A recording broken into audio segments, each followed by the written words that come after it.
De laatste. Sint-Martinus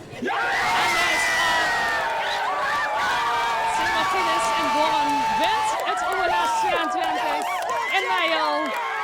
De gaat met naar Born. Sittard-Geleen. Gemeente Sittard-Geleen. Ja, dit is geweldig. Hier 1000 voor. Ik bedoel, we zijn maar een heel klein clubje. En we hebben altijd gedacht, dit gaat dus natuurlijk nooit in deel vallen. En vooral we altijd wel gehad, dan horen we derde misde, derde eens misde. En nu voor een team die vertrouwen hebben in elkaar. Ja, die weten wat ze kennen en niet even de schoen lopen. Ja. En ook een debutant erbij. En verbewaren de rust, punt voor punt. En ja, gewoon geweldig.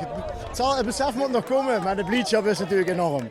Binnen de Zeker, nu organiseren. Wat gaat er door je heen? Ja, nou ja, chic. Ik bedoel, ja, het is de 24e keer dat ik erbij ben. En meestal gewoon de eerste ronde route. Dus ja, dat is niet te begrijpen. Want meestal zijn we helemaal niet zo goed. En vandaag klopt het. Ja, apart. Maar het ging gewoon goed. Het is echt, ik snap het niet. Tranen, proficiat. Ja, dankjewel. Geweldig. Ja, het is echt geweldig. 1901 hebben we de eerste keer gewonnen. Nu dit weer. Zo lang geleden. Geweldig. Geweldig.